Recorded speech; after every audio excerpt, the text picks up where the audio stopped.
Welcome to the deep dive. Mm, Today, we're plunging into, well, a truly incredible story of transformation. that's right. Just picture this. Detroit. I mean, once the absolute symbol of American industrial power, right? The Motor City. Exactly. Then it became this cautionary tale of decline, and it really hit rock bottom in 2013. hmm The largest city bankruptcy in U.S. history, a really low point. Yeah, devastating. It felt final for many, like the city was truly on its knees. Absolutely. But what's so astonishing is what happened next. So the central question for us today is how? How did Detroit manage this really unexpected comeback? And it's interesting because we're framing this deep dive not just as, a recovery story. It's more like a blueprint for urban renewal. Blueprint. Okay. Yeah, our source material, it points to this kind of mosaic of interconnected strategies, things that let Detroit turn, well, economic disaster into actual opportunity. Hmm. It's a fundamental shift, really, moving away from just cars, embracing tech, healthcare, entrepreneurship. Diverse. Exactly. So for you, the listener, we're going to try and extract those core strategies, those surprising insights. Yeah. Show how a city can basically redefine itself. A blueprint from rock bottom. That's Oh. quite the idea. So, okay, how does a city that's so deep in decline even start to rebuild? Right. I mean, beyond just the money, what were the absolute first dominoes that had to fall? Well, the crucial early steps, they weren't just about cash. It was also about rebuilding trust, showing a commitment to stability. Okay. Michigan's governor, Rick Snyder, his financial emergency oversight during the bankruptcy, that was key. Painful, yes, but key. Emergency manager. Yeah, it signaled fiscal discipline. It wasn't simply budget cuts. It was this complex state-imposed receivership, restructuring massive debt, pension liabilities. Less medicine. Very. But it was critical for getting Wall Street's confidence back, opening doors for, future investment. It really laid a foundation for responsible governance. Okay, so Governor Snyder's fiscal reforms, they sound like a necessary, strong start.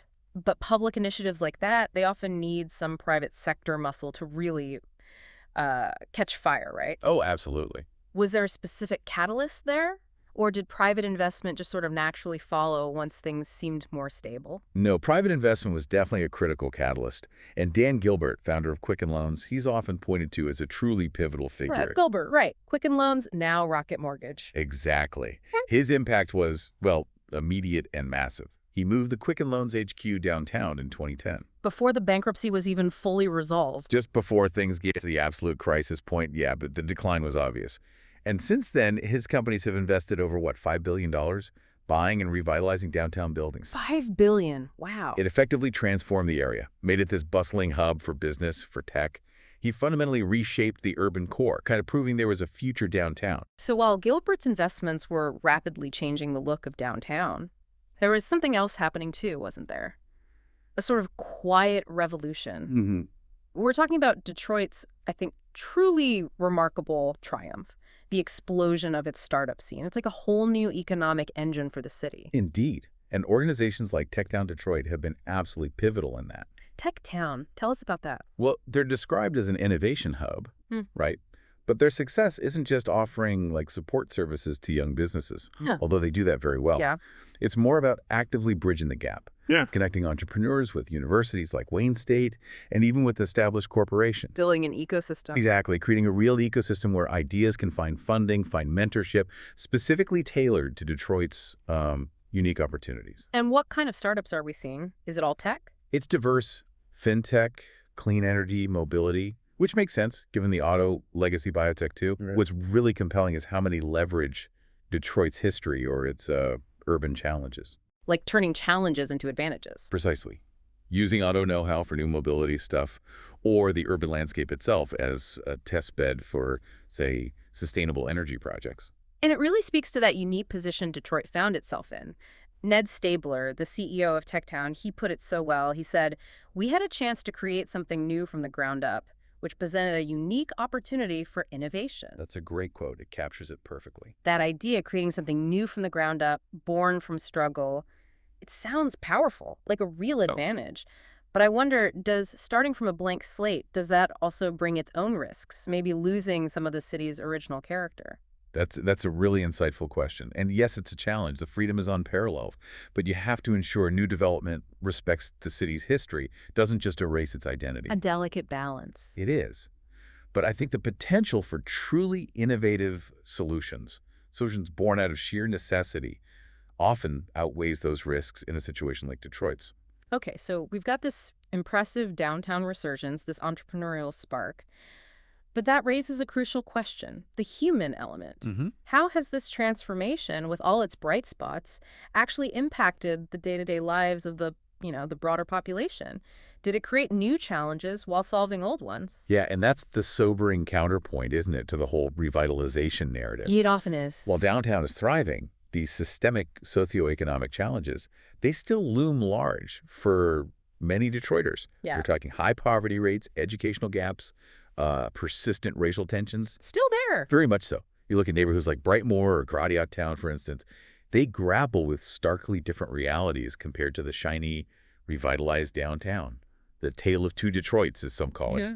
It's still very real. So what's being done about that? Is there a focus on bridging that gap? There is. Mayor Mike Duggan, his administration, has been actively working on that, focusing on trying to ensure inclusive economic opportunities, spreading the benefits. Because the Detroit story isn't just about corporate moves and gleaming towers, right?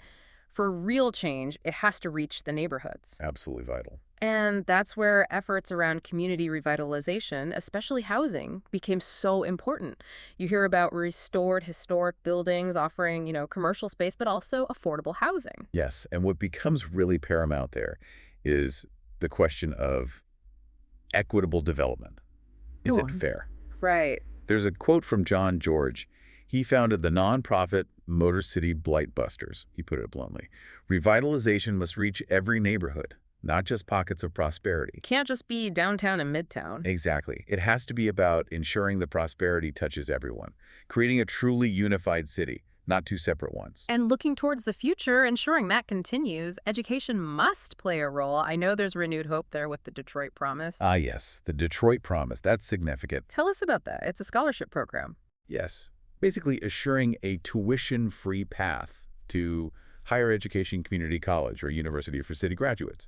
It's poised to create a skilled workforce. And not just skilled in general, I assume, but skilled for the new Detroit economy. Precisely. To create a workforce aligned with this diversified economy, making sure local talent can actually capitalize on the opportunities being built right there in their city. So if we try to connect all these threads, the fiscal discipline, the private investment, the startups, the neighborhood focus, the education. If we connect it to the bigger picture, yeah. Detroit's story is this truly unique blend. Public-private partnerships, yes, but also policy initiatives and, importantly, grassroots activism. It's a complex tapestry. Woven together. Right. And it wasn't just about money changing hands. It was about fundamentally de-risking urban investment for a city that many saw as, well, a lost cause. Showing it could be stable. Showing that commitment to stability translates into real economic activity. That was crucial. And the signs for the future? They look promising. They do. Projections indicate rises in job growth, in mobility.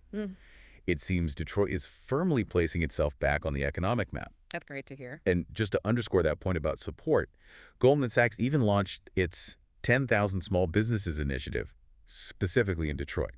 Ah, okay. Yeah, aiming to help small enterprises directly with capital, with resources, stimulating job creation right at the community level.